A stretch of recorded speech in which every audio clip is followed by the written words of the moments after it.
Imagine part of the early United States, left unclaimed. Its residents countryless, having to survive completely on their own. Not by some accident or bureaucratic mix-up, but by an international agreement. Never happened, you say? Think again. The following program is brought to you by America's Byways, Gateways to Adventure, where no two experiences are the same. The National Scenic Byways program invites you to come closer to America's heart. By the Louisiana Office of Tourism, Louisiana, feed your soul. And by Louisiana's Myths and Legends Byway.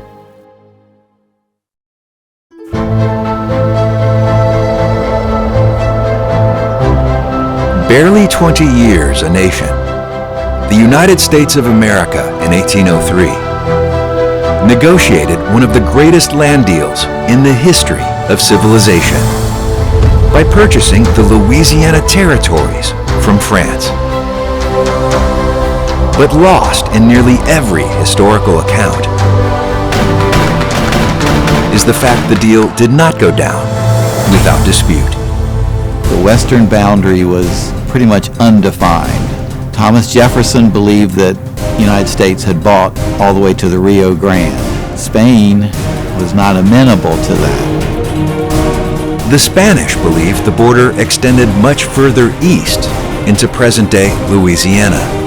And so in 1806, they send a fairly large force across the Sabine River. The United States responded by calling troops and militia to repulse the perceived Spanish threat. This tension was the result of decades of posturing between colonial empires in the New World over a neutral strip of land that for one reason after another had defied jurisdiction. Now, two international powers stood face to face, ready to defend their interest.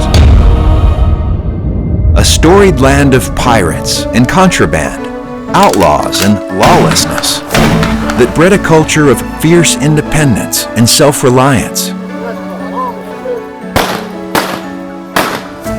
that still exists and is celebrated to this day. A precursor of what was to become the Wild West, and one of the most unique and little-known international border disputes in North American history. The last piece of the puzzle in the 18th state, becoming Louisiana.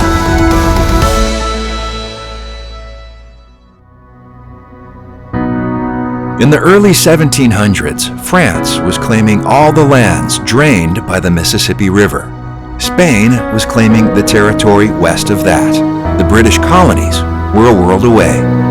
France made the first move in settling their claim by sending Louis Saint-Denis to establish trade with the Natchitoches Indians in 1716. So they were both looking to control the interior of North America, and they kind of come and meet really for the first time right here at Natchitoches and Los Adias. The purpose of Los Adias was really to protect the Spanish interest and to keep the French from moving into Spanish territory. With no accurate maps and few distinguishing geographic features, the generally accepted boundary between the colonial empires was the Rio Hondo and Calcasieu rivers. And there is another empire of native peoples to contend with. That does set it apart from other places because you had a very benevolent Caddo Confederation here that in a sense welcomed both the Spanish and the French. The Spanish were looking to convert them to Catholicism. The French were just happy to trade with them. Spain further secured its border by extending the Royal Road, the El Camino Real from Mexico City, and making Los Adias the capital of Spanish Texas in 1729. Then things changed. In 1762, France ceded the Louisiana Territory west of the Mississippi and New Orleans to Spain, its territory east of the Mississippi to Britain, lands that had been French became Spanish. Even the French Fort Saint Jean-Baptiste in Natchitoches. With no border to protect, Los Adias was abandoned in 1773 and the soldiers sent back to San Antonio. But their story does not end there, because their lives had become deeply intertwined with the land and the people of the Neutral Strip. All those soldiers who were here are intermingled with our genealogy. Rhonda Goche descends from one such soldier, Gil Ibarbo.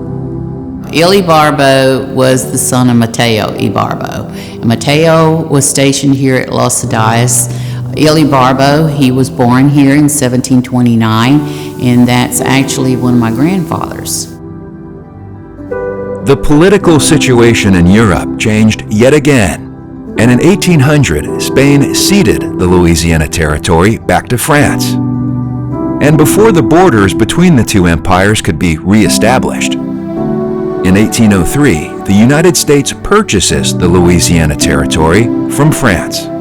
Spain was still claiming part of what is now Louisiana, because the boundaries of Spanish Texas was at Robeline. When the United States bought that land from France, they didn't really know exactly where that western boundary was south of Natchitoches, 32nd parallel. I think the U.S. was a little bit reluctant to get into a war or get into a struggle with Spain over going ahead and pushing them back to the Sabine or even farther. The United States was represented by General James Wilkinson, the Spanish by Simón de Herrera. As Wilkinson pushes his troops further west, he decides he does not want to fight. And so what Wilkinson proposes is that we'll move back east of the Rio Hondo, which is a boundary that went back all the way to the founding of Natchitoches and Los Adias. This was a historic boundary between the two, between the French and the Spanish. And the Spanish were to stay west of the Sabine River, according to Wilkinson's proposal. And they made a gentleman's agreement, literally saying, for the time being, we will not send anyone to protect, to tax, or to control the inhabitants of this area, this strip between what we view as our territory and what we view as your territory. It's sort of this dissolved neutral strip. And the way we're going to deal with it is just not bother with the people who are living there. And in 1806, with this gentleman's agreement, no man's land was born. And until such time that diplomats could work out the details, there would be no new settlers, no government assistance, and no law. The quirkiness of the no man's land thing is essentially government making claims to things they had never explored and did not thoroughly understand. Once those boundaries were specifically drawn out through a treaty by Simón de Herrera and General James Wilkinson, then you have a real line where people are realizing there's an opportunity there. And in that space, all kinds of things took place because you have no form of official law or anyone that is answered to. And so what happens then over time is that this becomes a place where, the worst of the worst come. One of the most popular outlaw legends is the story of John Murrell, the Reverend Devil. The reason why they called him the Reverend Devil was because his father was a preacher, and he learned the Bible early on. The legend is that he could quote all 10 of the commandments while he was breaking them. Rumors abound of outlaws who buried their ill-gotten gains in the Kisatchie Forest, close to the caves they hid out in, strategically located near the El Camino Real. The El Camino Real has long been known as a smuggling route between the French and the Spanish. dating back to almost its very beginnings. Some legends talk about Spain transporting silver along that highway. Outlaws or bandits would sort of populate those roads because it's where the money was. There was lots of movement through no man's land, of pioneers making their way west along the El Camino Real.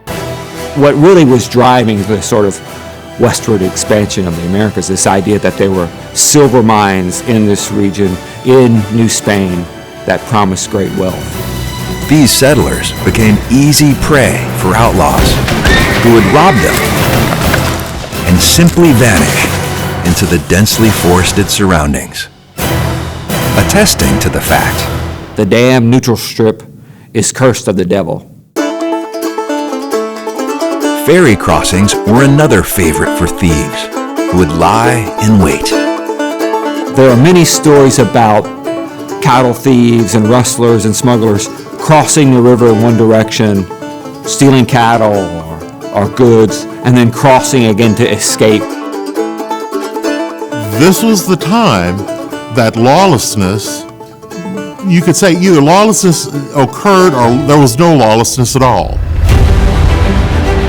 A time that drew pirates like the infamous Jean Lafitte, who was able to operate right out in the open. Nobody was going to come here after him because they weren't going to send any militia. They were not going to send any taxmen.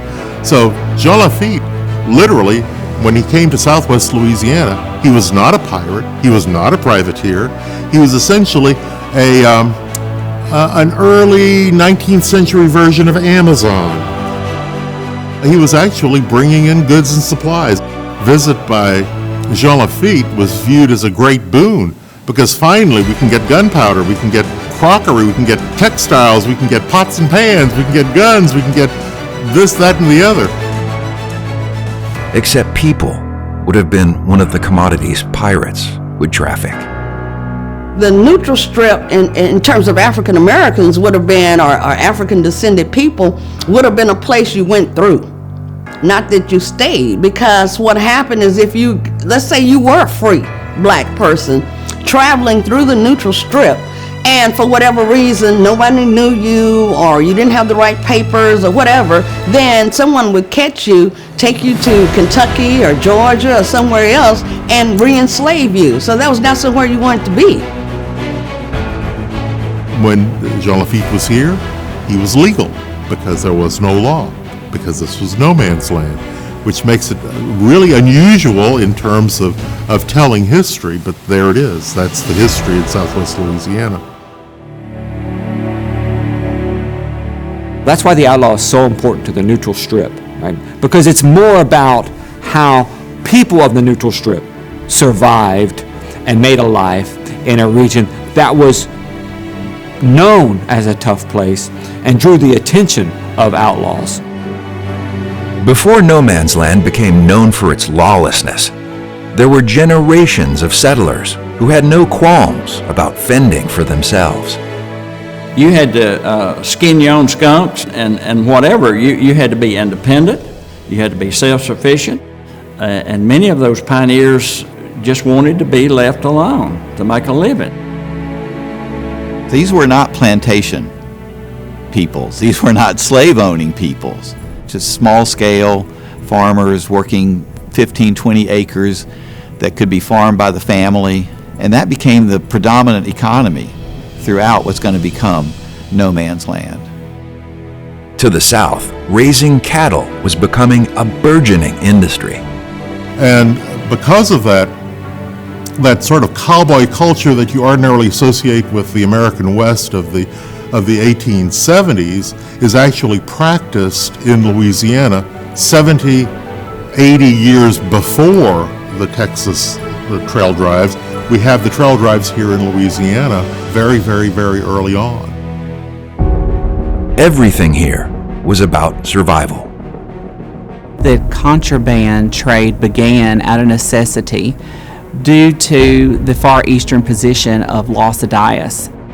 It was hundreds of miles away from San Antonio. The Spanish soldiers would trade things that they had gathered from throughout Texas. They also traded Native Americans that they had enslaved. Samuel de Leon, he was a French soldier at Fort St. Jean Baptiste, and he bought a Lipan Apache Indian woman named Juana Maria, and he had 3 children with her, and I descend from one of those 3 children. The people may have been poor in terms of their material culture, but they lived a subsistence, pretty happy way of life, far away from any kind of central control or any kind of central command.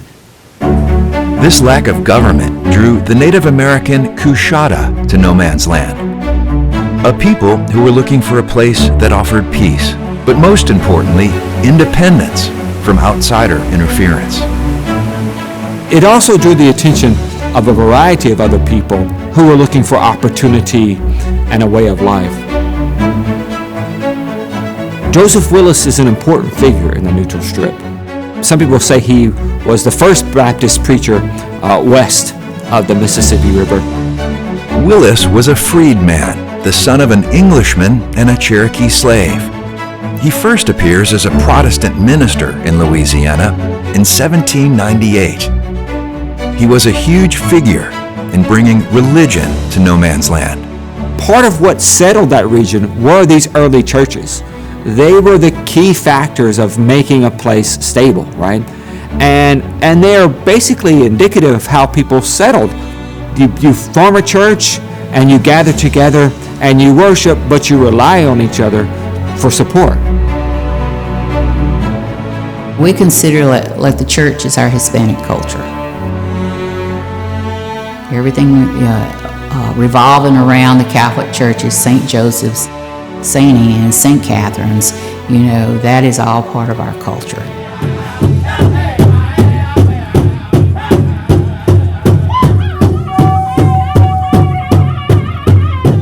I'm a member of the Choctaw Apache tribe of Ebarb. And our tribe is made up of predominantly Choctaw and Apache Native Americans that were in this area for many hundreds of years before the first Anglo-American settlers came in. And over time, all the cultures that had settled here, the Spanish, French, the freedmen, Anglo-Americans, and Native American tribes, all blended together to create a new culture unique to southwestern Louisiana. One that had as much to do with their spirit as it did their ethnicity. The family connections are incredibly strong. You survived. You've got to continuously protect yourself against the elements, against people. That's a hallmark of the Neutral Strip, no man's land. That is one of the things that is the most persistent aspect of the Neutral Strip mentality, like what Neutral Strip residents understand about themselves. That in order to survive in this place, especially early on, it took a pretty tough character.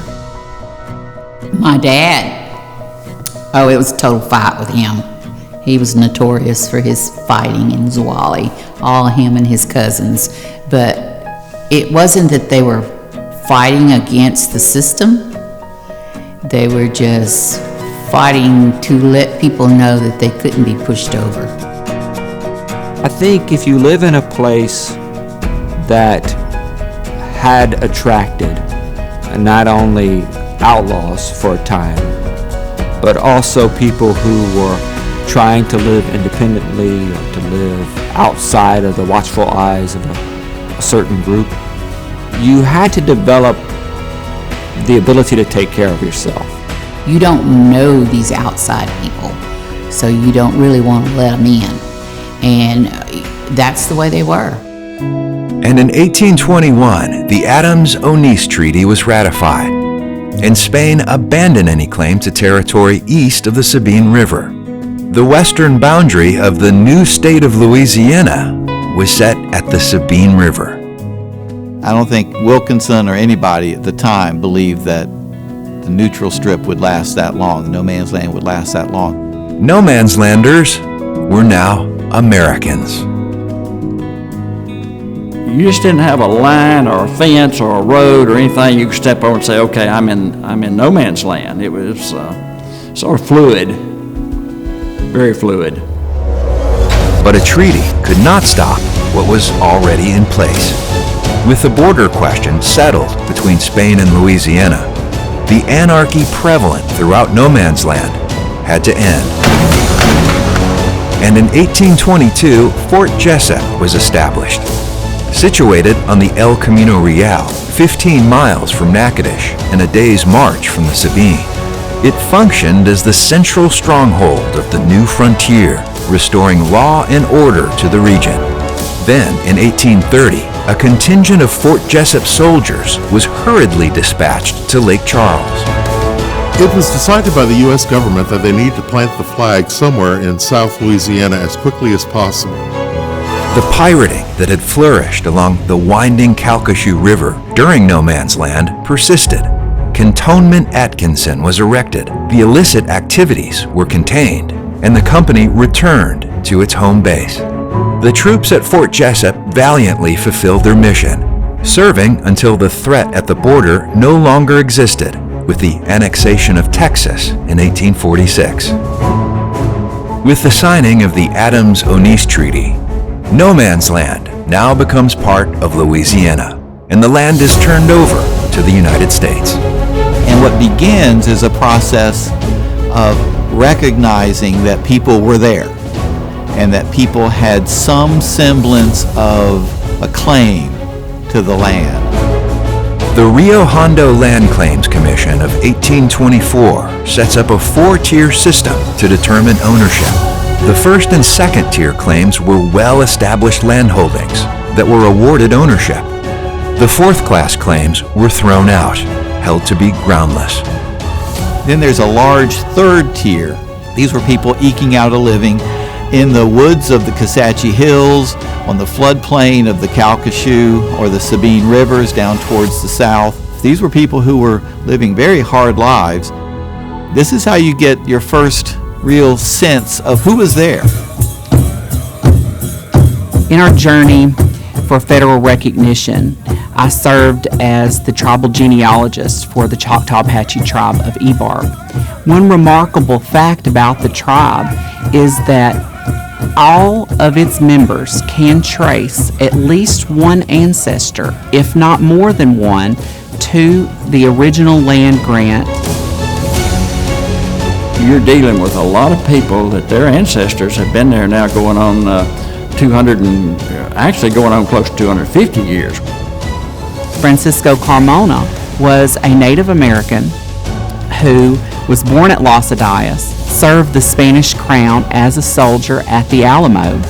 For his military service to the Spanish crown, he was given a land grant, and his land was located in Sabine Parish, and then became a no-man lander, and then eventually became an American before his death. And so, it was through the Rio Hondo land claims the first legal no man's landers were officially recognized.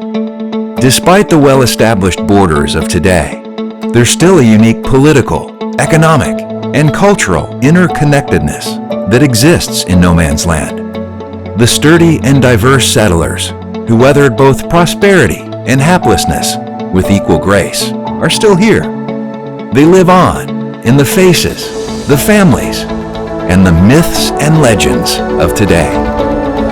This inherited strength, independence, and resilience is a proud no man's land legacy. Though their ancestors faced thieves and bandits, as well as the complete lack of government and sovereignty, They strive to have that communal power, and that's how they did it. Not with a gun, not with a knife. They educated their children to the point to where they could have positions to help them strive to get what they wanted. Is it any wonder no man's landers still look to themselves and each other in times of difficulty and disaster? Because they can't count on government coming in and bailing them out. This is part of what makes no man's land still live. They were resilient enough to survive to do all of this. And they're still doing it.